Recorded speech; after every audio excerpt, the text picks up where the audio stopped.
Thank you. Wow.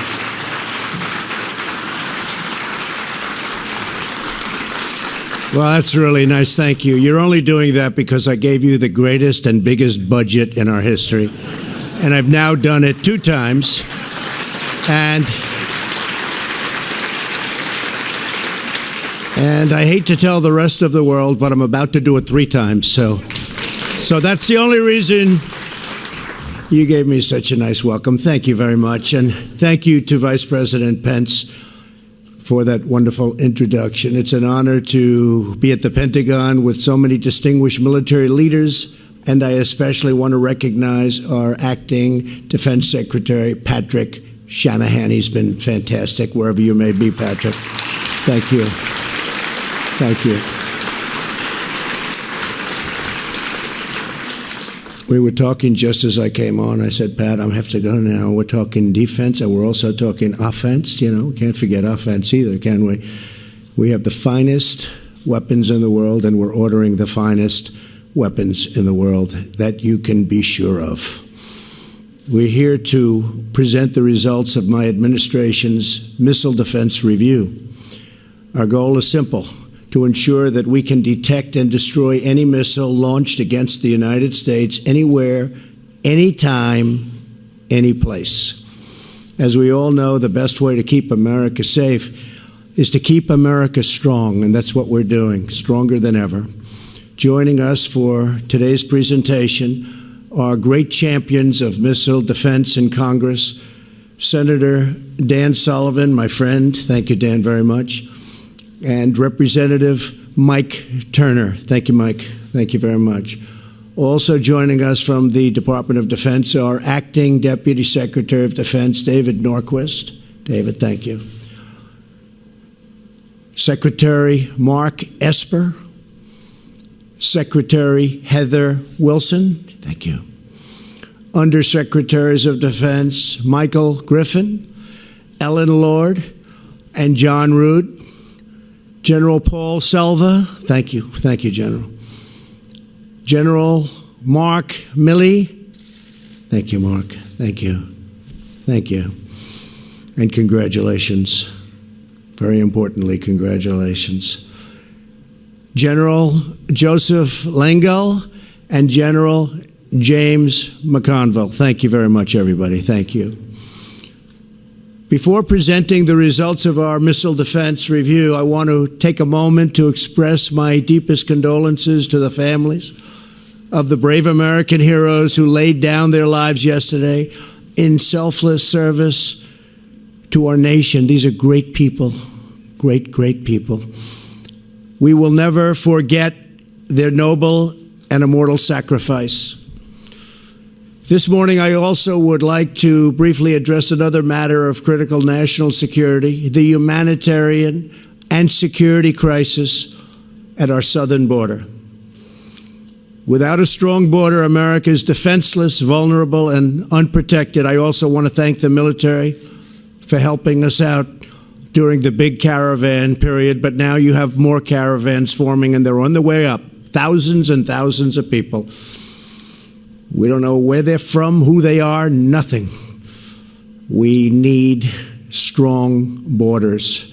We need strong barriers and walls. Nothing else is going to work. Everyone knows it. Everybody's saying it now. It's just a question of time. This should have been done many years ago. It should have been done by other presidents. And it wasn't. Just like many of the other things we're doing that could have been done many years ago, whether it's our negotiations with North Korea, moving the embassy to Jerusalem. So many things were supposed to have been done many years ago, and they weren't, but we're doing them. A wall has to be built. We need security at our southern border. Drugs flow in. Tremendous percentages of the drugs coming into our country come from the southern border. We're not going to allow it to happen. And that is why our Homeland Security professionals have asked Congress for a steel barrier between the ports of entry to fund more agents, beds, medical supplies, and technology, and to close the ridiculous and dangerous immigration loopholes that no country in the world has but us. The federal government remains shut down because congressional Democrats refuse to approve border security. We're going to have border security. It's going to be tight. It's going to be strong. We're going to let people into our country gladly, but they're going to come in legally. That includes for the farmers who need help and for others. But we are going to have powerful, strong border security. While many Democrats in the House and Senate would like to make a deal, Speaker Pelosi will not let them negotiate. The party has been hijacked by the open borders fringe within the party, the radical left becoming the radical Democrats. Hopefully, Democrat lawmakers will step forward to do what is right for our country. And what's right for our country is border security at the strongest level. Stop human hijacking. Stop drugs. Stop gangs. Stop criminals. That's what we're going to do. That was my pledge, and that's what we're going to do. We're gathered together to outline the steps that we must take to upgrade and modernize America's missile defense. So important. In a time of rapidly evolving threats, we must be certain that our defensive capabilities are unrivaled and unmatched anywhere in the world.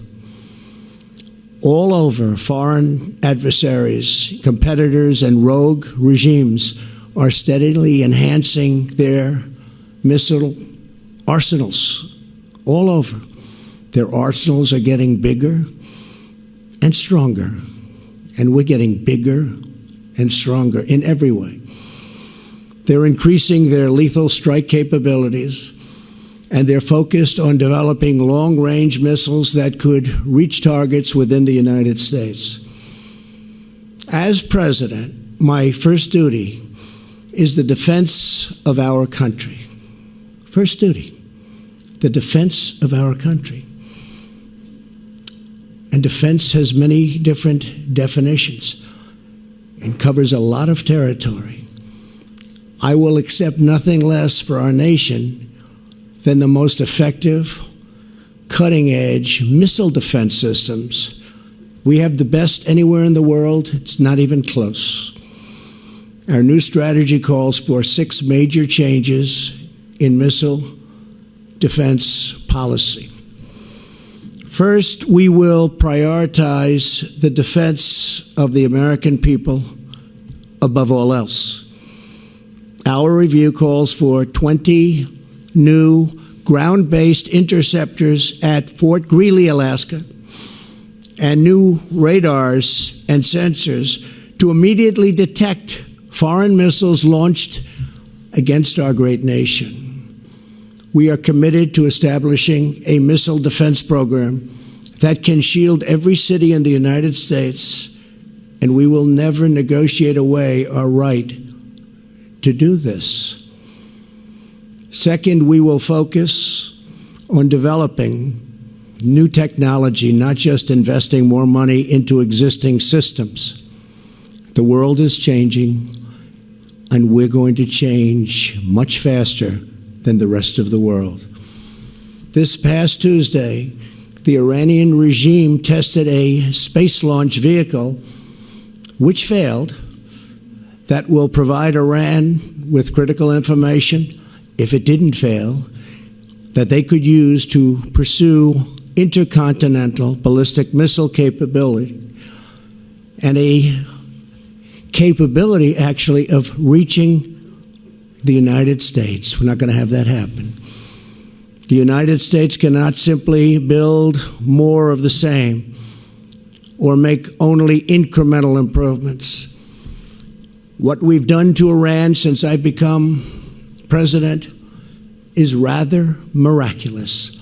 I ended the horrible, weak Iran nuclear deal, and I will tell you, Iran is a much different country today than it was 2 years ago. It's not the same, and it won't be the same. And I do believe they want to talk. It is not enough to merely keep pace with our adversaries. We must outpace them at every single turn. We must pursue the advanced technology and research to guarantee that the United States is always several steps ahead of those who would do us harm.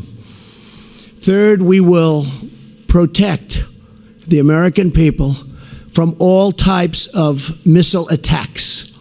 In the past, the United States lacked a comprehensive strategy for missile defense that extended beyond ballistic missiles. Under our plan, that will change. The U.S. will now adjust its posture to also defend against any missile strikes, including cruise and hypersonic missiles. And we are, by the way, very advanced also on hypersonic technology and missiles. We will always be at the forefront of everything. Fourth, we will recognize that space is a new warfighting domain, with the Space Force leading the way. My upcoming budget will invest in a space-based missile defense layer. It's new technology. It's ultimately going to be a very, very big part of our defense and obviously of our offense. The system will be monitored, and we will terminate any missile launches from hostile powers or even from powers that make a mistake. It won't happen, regardless of the missile type or geographic origins of the attack. We will ensure that enemy missiles find no sanctuary on Earth or in the skies above. This is the direction that I'm heading. We have some very bad players out there, and we're a good player, but we can be far worse than anybody if need be. I've always known, and I've watched and I've seen, the stronger you are, the less you will need whatever that strength may be. Fifth, we will remove bureaucratic obstacles to dramatically speed up the acquisition and deployment of the new technology. And sixth, we will insist on fair burden sharing with our allies. I've made it clear we are protecting many, many wealthy countries. One country, they said, has an unsustainable cash flow. In other words, they make so much money they don't know what to do with it. I said, send it our way.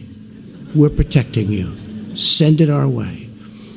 We protect all of these wealthy countries, which I'm very honored to do. But many of them are so wealthy they can easily pay us the cost of this protection. So you'll see big changes taking place. And we've had great talks with countries, friendly talks. One of them said, Mr. President, yes, we will work with you. But for 30 years, nobody's ever asked. I said, now we're asking. Took a long time. I said, now we're asking. And that allows us to spend much more money than these incredible budgets where it's just money going out and not coming back. So wealthy countries that we're protecting are all under notice and all cooperating very nicely. I would say they probably liked other presidents more than me, but that's okay. I don't blame them. I would too. There was a recent poll in Europe. The original poll, when I first ran, I was one of the most popular people in the world. And now they said he's not popular in Europe. I shouldn't be, because I'm asking them to step up. You have countries paying less than 1% in NATO. Last year, I raised $44 billion more by saying, I'm sorry, you have to step up. The year before that, my first year, so I was just getting started, I raised $24 billion with one meeting. And until that, it was just going down. It was going down. For 15 years, it was just going down. The numbers going into NATO. And this year will also have a good year. They're starting to step up. Very unfair when Germany pays 1% and we're paying 4.3% of a much larger GDP. We cannot be the fools for others. We cannot be. We don't want to be called that. And I will tell you, for many years, behind your backs, that's what they were saying. So there's a big difference. We're going to be with NATO 100%, but as I told the countries, you have to step up. You have to pay minimum numbers, actually. The numbers should be much higher. They set a 2% goal. Very few pay that, but they should be much higher than that. If you look at what we pay, it's massively higher than that. So we have very good relationships, but countries are now stepping up, and they can well afford to. In furtherance of this goal, our plan directs the Department of Defense to prioritize the sale of American missile defense and technology to our allies and to our partners. We want them to be able to defend. And they're willing to pay for the finest missiles in the world. They've already done that. They're stepping up like nobody's ever seen before, actually.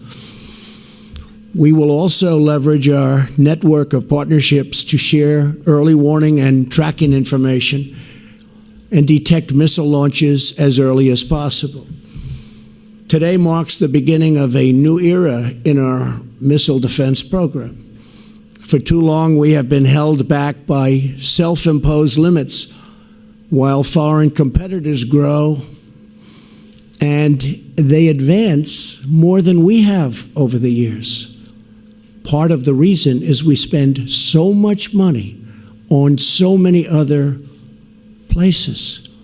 Now that's changing. We're helping, and we're able to spend money on technology and new defense and far beyond defense systems.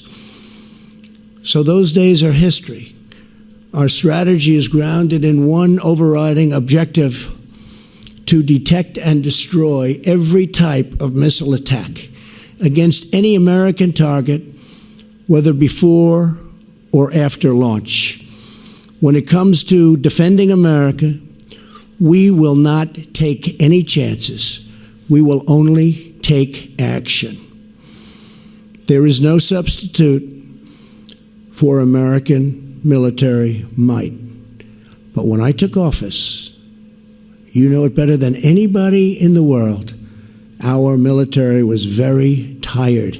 It was very depleted. I won't even tell you the things that some of our great generals were telling me. And now it's being rebuilt at a rapid rate, and very shortly will be more powerful than ever before. And that's the way it has to be. And as I said, the more powerful it is, the less likely it is that we'll ever have to use it. But it will soon be more powerful than ever before. Today, we reaffirm that a strong America remains the best way to prevent conflict, promote peace, preserve freedom, and protect our great people. Together, we unite behind a noble mission to shield our country with the greatest missile defense systems anywhere on the face of the earth. I want to thank you again to the men and women of the American Armed Forces, special people. And the citizens of our country know that and acknowledge that, far more so than you would ever know. We have the greatest military at any time soon in the history of the world. I want to just finish by saying I appreciate your service. You're incredible people. God bless you, and God bless America. Thank you very much. Thank you.